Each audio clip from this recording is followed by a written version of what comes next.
Giovanni knew that my mother would carry on exactly the way she did on the 19th of December 2015. Do you know why? Because learnt behaviour. Giovanni's watched Mum do it to me since he's met me. Great example of this is when he smashed my car door, okay, on Young Street. He smashed it, okay? Then went to go back to my apartment. I met him at the lights on Cleveland Street and Young Street, said, go back to the fucking share house where you came from. Because he was homeless when I met him. Okay? Don't come back to my fucking place. I crossed Cleveland Street, went into my place, 392 Cleveland Street. He pushed through the front door. I pushed him out, and then he calls my mother. Didn't he?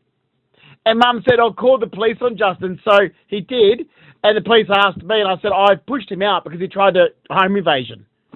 And then I got charged. So Giovanni knew from start back in 2009 that he can do whatever he wants and there's not a goddamn thing Justin can fucking do about it. Because have a look at that fucking cunt piece of shit mother of his. Oh, they knew. When they twisted, because that was a scam. I kicked Giovanni out of my apartment on the 19th of December 2015 after finding the documents where he faked medical documents and forged my signature on them. He was kicked out. Okay. Then him and Brett were already bum chums because finding out in October 2015 that Brett and Gio had mutual friends. So they were bum chums. So then Giovanni sends Brett over to my place. Okay, stupid. I should never open my door to people. I don't know why I bother. He went and made me a cup of tea, and I swear to God he put G in it. Because I scold tea down as you see me scold tea and coffee. And after I was like, I couldn't breathe. I was like, my throat's burning, and that tastes like licking a battery acid. What'd you put in it? He goes, nothing. Brett got so nervous and ran out of my apartment. He fucking drugged me. Said, oh, before that, where you going? I'm like, I'm going to go meditate. Or where does Justin meditate? Well, Agnes Rappaport knew where I meditate, at Watson's Bay. They did this deliberately to twist it and do a suicide scam. And do you know what? Mum knows. Mum knows.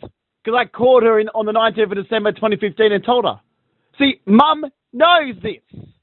But instead of telling everybody the truth, she wanted to see what she could scam for herself. That's who she is. And do you know who Amanda is? Amanda's Carol's little minion. Carol's lying and Amanda's sticking right by her. So you can fuck off. That's 11 years of fucking bullshit in my life. Yes, that group of people causing trouble is all connected. Brett Aiken makes a bullshit statement on social media about me in October 2015. That's what caused this. Do you know why he did it? Because he was arrested for assaulting me while he was under the influence of crystal meth. Newtown police asked me, do I know where he gets it from? I was like, look, I don't know the guy because I didn't. I brought my dog from him. But funny enough, he was talking about this guy called Wayne Warren who works at Williams Appliances. Exactly where a friend of Giovanni's works. But anyway, so I gave a statement. Newtown police said, will you do it in court if we subpoena you for 2016? I'm like, yep, not a problem. Told them what I knew. A corrupt police officer, which I could only imagine is that fat fucking Greek little cunt George that they all know. Because that's Mark Henner's eye stealer. It's a Greek guy. Short Greek. His last name starts with Z. Mark Henner told me. He buys crystal meth from New South Wales Police. The guy back then was working at the charge room in Surrey Hills Police Station.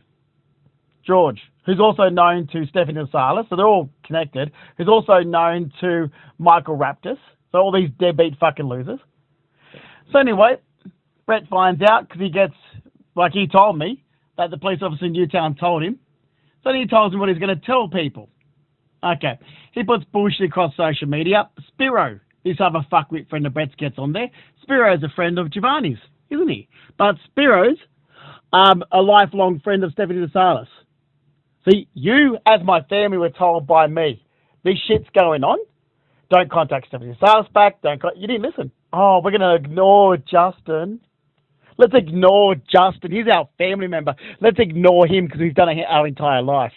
You are a piece of shit family. You really fucking are. Oh, by the way, Dad's side, the fucking losers like Sky's sisters. Brett told me, and I don't know how true this is, but Brett told me that he was stalking Sky's sisters on social media. So Samantha, Laura, and Lucy. And back when Laura was still going out with Ryan, Ryan's brother's gay, he told me that roofer guy, your sister's boyfriend, the roofer.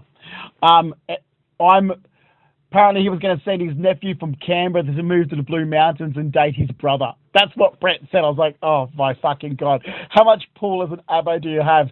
So you're going to send Tyler from Canberra to the Blue Mountains to live and start dating. Back then it was Laura Smith's, Sky's sister from her mother's first marriage, boyfriend Ryan's brother.